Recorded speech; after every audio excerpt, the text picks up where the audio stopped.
अभिशाप एक दर्द भरी कहानी। फोन की घंटी बज रही थी। मोहित ने घड़ी देखी, सुबह के 7 बज रहे थे। उसने फोन उठाया। उधर से आवाज आई, मैं थाने से बोल रहा हूँ, एक स्त्री रेल से कटकर मर गई है। उसके फोन में लास्ट डायल में आपका नंबर था, इसलिए आपको फोन किया। मोहित को काटो तो खून नहीं। रात तो मौसी से बात हुई थी, बेहद उदासी भरी हताश सी बातें कर रही थी।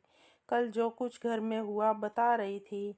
आवाज़ में भी बहुत कमजोरी थी, लेकिन वो थका हुआ था। उसने कह दिया, मौसी कल शाम घर आकर विस्तार से बात करूँगा, पर अब तो जल्दी से थाने भागा। लाश मोर्चरी में रखी हुई थी। उसने मौसा जी को फ़ोन किया जो बिजली विभाग में कार्यरत थे। 2 साल पहले ही रिटायर हुए हैं। मौसा जी को तो लगा उसकी बात सुनकर सांप सा ही सूंघ गया। मैं आता हूँ कहकर उन्होंने फ़ोन काट दिया। मोहित सामने पड़ी बेंच पर बैठ गया। उसकी आंखों से आंसू बहने लगे। मौसी माँ की लाडली बहन थी, उनसे 6 साल छोटी थी। मोहित भी मौसी के दिल के बहुत करीब था। सोच में डूब गया मोहित। माँ बताया करती थी, जब उनके जन्म के बाद मौसी पैदा हुई तो सबको खल गई, क्योंकि सबको लड़का चाहिए था। उनके होने से पहले लड़की जानकर कई गर्भपात करा दिए गए थे। उस बार लड़का होने की रिपोर्ट पर ही बच्चा पैदा किया गया, पर हुई लड़की। किसी को बर्दाश्त ही नहीं हुआ। कोहराम सा मच गया। कोई शगुन नहीं, बस मातम ही हुआ। उन्हें कोई प्यार माँ बाबूजी का नहीं मिला, बल्कि छोटी छोटी गलतियों पर पिटाई होती थी। माँ पहला बच्चा थी, इसलिए उन्हें सबका लाड मिला। बाद में कई गर्भपात के बाद छोटा भाई आने पर तो उनकी हालत और खराब हो गई थी। एक तरह से नौकरानी वाली ही हो गई। स्कूल तो भेजा गया उन्हें, पर पढ़ाई की कोई सुविधा नहीं दी उन्हें। स्कूल जाते जाते काम, स्कूल से आते ही फिर काम ही काम। बस माँ ही बहुत प्यार करती थी उन्हें। माँ बताती थी, एक बार मौसी ने भूख लगने पर भाई के लिए रखा हुआ सेब खा लिया। फिर तो उनकी वो पिटाई हुई कि दुखी होकर मासी ने गेहूं में रखी सल्फास की गोलियां खा ली। वो तो माँ ने देख लिया। पुलिस के डर के मारे जैसे तैसे उन्हें बचाया गया।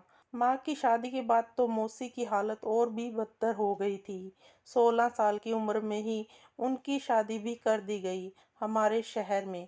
पर यहाँ भी मौसी के दुर्भाग्य ने पीछा नहीं छोड़ा। तेज तर्रार सास और विधवा बहन का आज्ञाकारी पुत्र और भाई निकला उनका पति। दिन रात उनकी सेवा में जुटी रहती।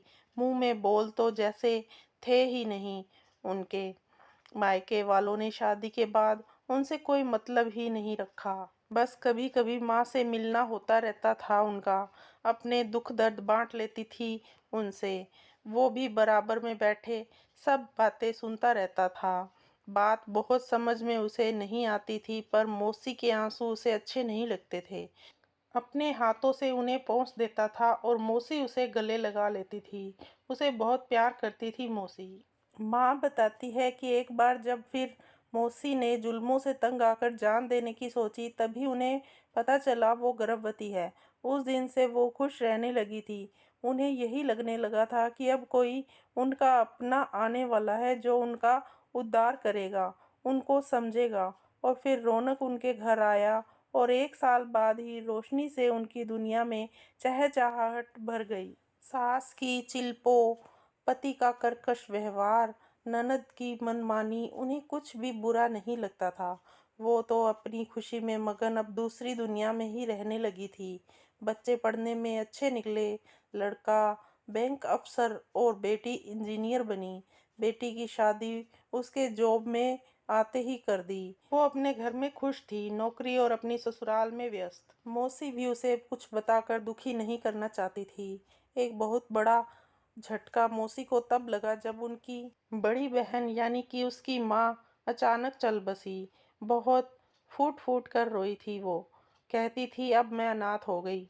वो तो खुद ही बिल्कुल टूट सा गया था, पर उसने मौसी को गले लगाकर कहा था, मैं हूं ना। उसने ही अपनी शादी में उन्हें फ़ोन खरीद कर दिया था भेंट स्वरूप, ताकि जब चाहे उससे बात कर सके। उनके बेटे ने भी प्रेम विवाह किया, पति तो बिल्कुल भी तैयार नहीं थे। हालांकि उन्हें भी लड़की और उसका परिवार ठीक नहीं लगा, फिर भी बेटे की खुशी के लिए बड़े लाड प्यार से बहू घर पर ले आई। पर शायद यहाँ भी उनकी किस्मत दगा दे गई। बहू के पिताजी का कोई काम नहीं था, भाई भी आवारा थे। वो तो हर वक्त घर में डेरा डाले रहते और बहू को चढ़ाते रहते।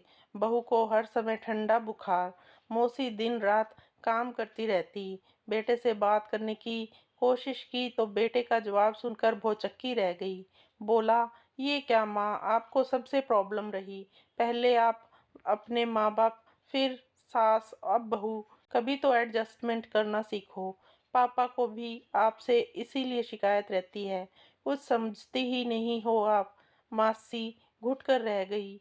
उन्होंने मन ही मन फैसला कर लिया था कि अब वो किसी से कुछ नहीं कहेगी। जब बहू के पैर भारी हुए तो वो सबसे भारी वक्त था उनका। काम भी सारा करती, ऊपर से बहू के इल्जाम। इन्हें मैं खाते हुए अच्छी नहीं लगती, तभी वही बनाती है जो मैं नहीं खाती। अब बहू को रौनक की बुआ जी का भी पूरा संरक्षण प्राप्त था। मौसी तो खाना बनाने से पहले बहू से पूछ कर आती कि क्या खाना है। पर अगर वो बेटे से ये कहती तो बेटा सही क्यों मानता। उसे भी अब यही लगने लगा था कि माँ में ही प्रॉब्लम है, तभी कोई पसंद नहीं करता इन्हें। बहू की माँ लोकल होने की वजह से रोज ही बेटी से मिलने आती और ज्ञान बघार जाती क्या क्या खाना है। मौसी रसोई में उसे पूरा करने को जुटी रहती। कभी जूस, कभी फल, कभी मेवा, कभी दूध। इसी बीच बेटे का ट्रांसफ़र हो गया। पति ने बैठक तक खुद को सीमित कर लिया। मौसी चुपचाप सबकी बातें सुनते हुए कामों में लगी रहती। पर जिस दिन दूध जैसा पोता घर आया, मौसी फिर निहाल हो गई। सब दुख भूल गई। सपने बुनने लगी, पर सपना तब टूटा जब बहू ने पोते को हाथ भी लगाने को मना कर दिया। अब बहू की माँ भी घर पर ही रहने लगी थी, बेटी की देखभाल के नाम पर काम सारा मौसी ही करती। मौसी का शरीर भी टूट गया था, इतना काम नहीं हो पा रहा था। उन्हें बुखार आ गया, तब भी वो काम करती रहती। पर कल अचानक बेहोश होकर गिर गई। फिर तो घर में कोहराम ही मच गया। कहा गया, जरा काम क्या बढ़ गया, इनका नाटक शुरू हो गया। क्या क्या नहीं कहा गया उन्हें। रौनक की बुआ भी कहने लगी, शुरू से आदत है इसकी तो नाटक करने की। बहुत रोई मौसी, और कल रात मौसी उसे फ़ोन करके यही सुना रही थी, पर उसने ठीक से पूरी बात नहीं सुनी। सोचा कल जाकर खुद मिल लेगा, पर शायद उन्होंने मन तभी बना लिया था। उनकी लाश लेकर घर आए तो सुना, बुआ, बहू और उसकी माँ कह रही थी, कुछ किया तो है नहीं आज तक, रेल से कटकर बदनामी और दे गई, कुल का नाम बदनाम कर गई, घर के लिए बस अभिशाप ही रही। उम्मीद करते हैं आपको यह कहानी ज़रूर पसंद आई होगी। अगर कहानी पसंद आए तो इस वीडियो को लाइक करिएगा और अपने दोस्तों के साथ भी शेयर ज़रूर करिएगा। चैनल पर नए हैं तो चैनल को सब्सक्राइब करिएगा ताकि आगे भी आप हमारी नई नई कहानियों का आनंद उठा सकें। धन्यवाद।